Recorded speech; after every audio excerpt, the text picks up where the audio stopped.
Taste the Daily. பாகிஸ்தானில் பயங்கரவாத முகாம்களை குறிவைத்து இந்தியா நடத்திய தாக்குதலில் 100 பயங்கரவாதிகள் உயிரிழந்துள்ளதாக இந்திய பாதுகாப்புத்துறை அமைச்சர் ராஜ்நாத் சிங் விளக்கம் அளித்துள்ளார். இந்தியா மற்றும் பாகிஸ்தான் இடையே நிலவும் போர் பதற்றம் தொடர்பாக டெல்லி நாடாளுமன்ற வளாகத்தில் அனைத்து கட்சி கூட்டத்தை இந்திய அரசு கூட்டியது.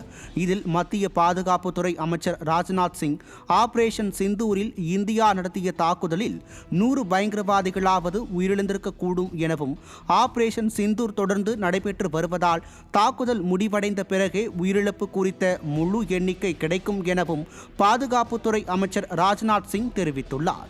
இந்தியா மீது பாகிஸ்தான் மீண்டும் தாக்குதல் நடத்தினால் இந்தியாவும் தாக்குதலை தொடங்கும் எனவும், இந்தியாவை ஆத்திரமூட்டும் வகையில் பாகிஸ்தான் நடந்து கொண்டால் மீண்டும் இந்தியா எதிர்த்தாக்குதல் நடத்த தயாராக உள்ளது எனவும் மத்திய பாதுகாப்புத்துறை அமைச்சர் ராஜ்நாத் சிங் விளக்கம் அளித்துள்ளார்.